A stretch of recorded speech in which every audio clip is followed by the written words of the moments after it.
రోజు కార్తీక దీపం serial episode లో ఏం జరగబోతుందో తెలుసుకుందాం. కార్తీక్ అయితే దీప మనసులో స్థానం సంపాదించుకోవడానికి ప్రయత్నం చేస్తూ ఉంటాడు. తను చేసిన తప్పుకి క్షమాపణ అడగాలనే ప్రయత్నం చేస్తూ ఉంటాడు. కానీ దీప అయితే పట్టించుకోకుండా తిరుగుతూ ఉంటుంది. తన నీడని అసలు భరించలేనంతగా తన ముఖంలో చూపిస్తూ ఉంటుంది.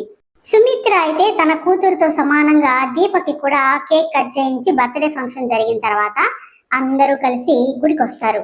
గుడిలో అర్చన చేయించేసిన తర్వాత దీప గుడి చుట్టూ ప్రదక్షిణ చేయడానికి బయటికి వెళ్ళినప్పుడు సుమిత్ర మీద దాడి చేసినటువంటి దుండగుడు బంటుతో మాట్లాడడం చూసిన దీప కంగారుగా వెళ్ళి సుమిత్రతో చెప్తుంది. సుమిత్రతో పాటు కార్తీక్ మిగతా వాళ్ళందరూ పరిగెత్తుకుంటా వచ్చి చూసేటప్పటికి బంటు దగ్గర ఎవరు ఉండరు, అతను వెళ్ళిపోయి ఉంటాడు. ఇక వాడిని పట్టుకొని ఎవరితో మాట్లాడావు, ఎవరు ఆ రోజు అమ్మ మీద దాడి చేసినటువంటి వ్యక్తితో నువ్వెందుకు మాట్లాడావు, నీకు వాడికి ఏంటిరా సంబంధం అని కార్తీక్ అడుగుతూ ఉంటే పారిజాతం అయితే భయపడిపోతూ ఉంటుంది. ఎక్కడ నా పేరు చెప్పేస్తాడో అని భయపడి తను బంటుని కొట్టినట్టు యాక్ట్ చేసి నా పేరు చెప్పకరా బాబు, వాడి గురించి చెప్పొద్దు అని సైగ చేస్తుంది.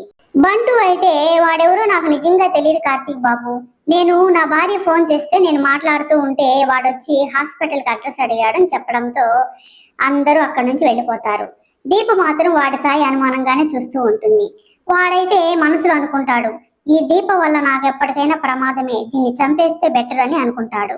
అందరూ వెళ్ళిపోయిన తర్వాత పారిజాతం అయితే బంటుతో ఇలా అంటూ ఉంటుంది, నీకేమన్నా బుద్ధి జ్ఞానం ఉందారా అసలు, వాడెందుకు వచ్చాడు ఇక్కడికి, వాడిని చూడగానే నా పై ప్రాణాలు పైనే పోయాయి అనుకో అని భయపడిపోతూ చెప్తుంది. ఎక్కడ దొరికిపోతాను అని భయపడిపోయానురా అని అడగడంతో వాడు డబ్బుల కోసం వచ్చాడమ్మా, మీరు వాడికి ఇమ్మని నాకు డబ్బులు ఇచ్చిన దానిలో నేను సగం డబ్బులు నా ఖర్చులకు వాడుకున్నాను, మీరేమో నా ఖర్చులకు డబ్బులు ఇవ్వడం లేదు, ఇంకేం చేయమంటారు అని భయపడుతూ చెప్తాడు.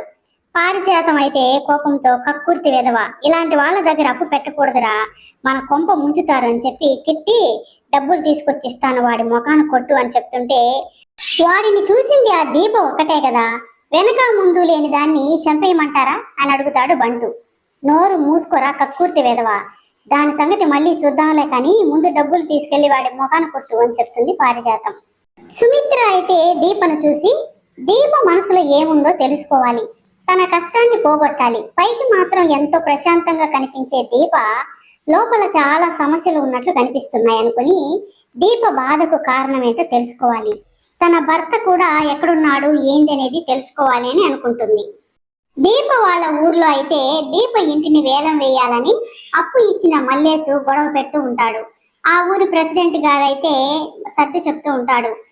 అనసూయమ్మ అయితే ఈ ఇల్లు నా తమ్ముడి కష్టార్జితం, కష్టపడి తిని తినక ఈ ఇంటిని సంపాదించుకున్నాడు, ఈ ఇంటిని వేలం వేస్తే నేను ఒప్పుకోను, నేను పట్నం వెళ్ళి నా కొడుకుని కోడల్ని తీసుకొచ్చి నీ అప్పు తీర్చేస్తాను, నాకు వారం రోజులు గడువు ఇవ్వు అని వారం రోజుల వరకు గడువు అడిగి తీసుకుంటుంది.